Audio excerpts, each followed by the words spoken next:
Hello there! Welcome to another episode of the Rookie's Guide to Sports. Today we're diving into Padel, a fast-paced and strategic racket sport that's growing in popularity worldwide. Just a little clarification before we start. Padel versus paddle tennis. Padel is often confused with paddle tennis, but they are different sports. Padel is played on an enclosed court with walls that are part of the game, while paddle tennis is played on an open court without walls. Today, we'll talk about Padel. It is played on an enclosed court with walls. It combines elements of tennis and squash, creating a dynamic and engaging game that's easy to learn but hard to master. Did you know that Padel is one of the fastest-growing sports in the world with over 25 million players in more than 90 countries? That's right. But what makes Padel so unique, and how do you play? Stick around, and I'll break it all down for you. Padel is a doubles-based racket sport played on a smaller, enclosed court about one-third the size of a tennis court. The game is played with a paddle racket, also called a paddle bat, which is solid and perforated, unlike a traditional tennis racket.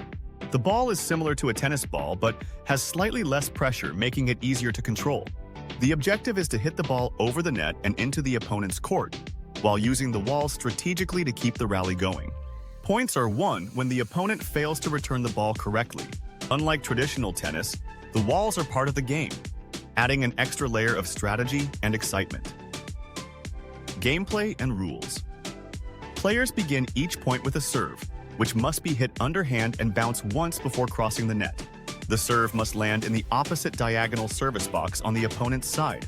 During a rally, the ball can bounce off the walls after touching the ground, similar to squash. However, a player cannot hit the ball directly onto their own side wall before it crosses the net. It must travel over the net first before touching any walls.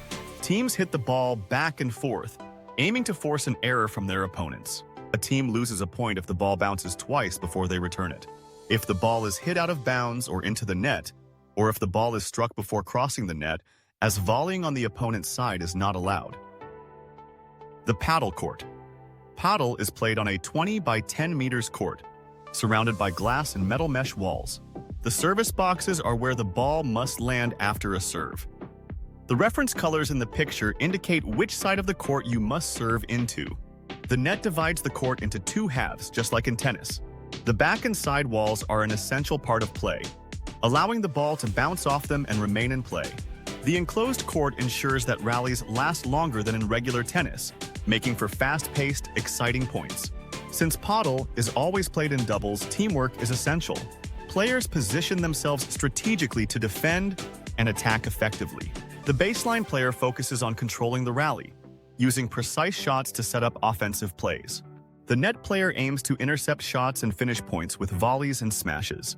A good team will mix lobs, smashes, drop shots, and volleys to outmaneuver their opponents. Scoring system. Padel follows the same scoring system as tennis. 0 to 15 to 30, then 40, and finally game.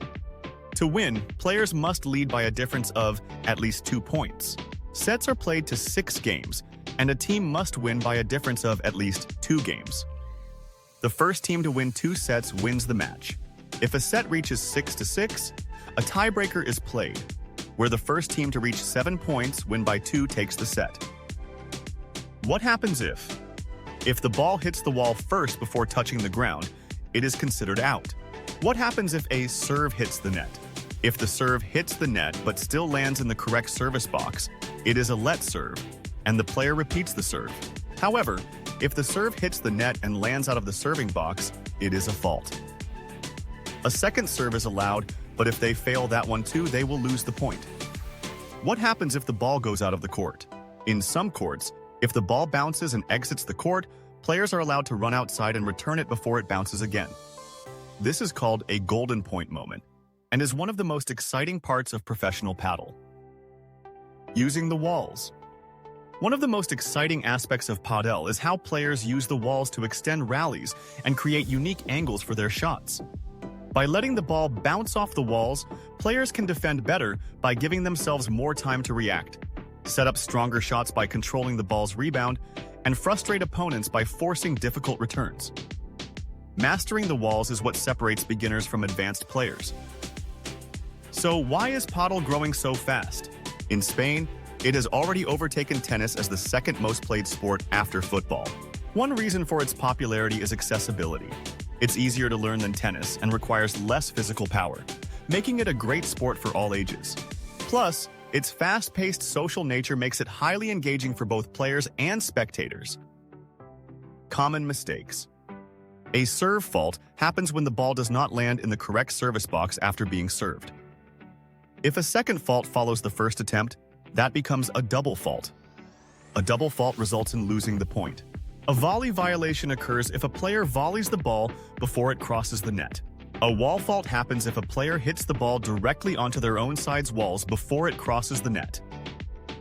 A foot fault occurs if a server steps on or over the service line before hitting the ball. Understanding these common mistakes helps players improve and avoid unnecessary errors. Equipment essentials. Padel requires specialized equipment to play effectively. The paddle racket is different from a tennis racket, as it has no strings and is made of composite materials with perforations for better control. The paddle ball is similar to a tennis ball, but has slightly lower pressure for controlled bounces. Court shoes are designed with non-slip soles to provide grip on artificial turf courts. With the right gear, players can develop better technique and precision. Padel is a sport of strategy, movement, and teamwork. And now you know the basics. That's the end of this episode of the Rookie's Guide to Sports. Do you want to learn more about different sports? Check out the description below for a link to our full playlist, where you can watch more Rookie's Guide to Sports videos. Don't forget to like, subscribe, and hit the notification bell so you never miss an episode. See you next time.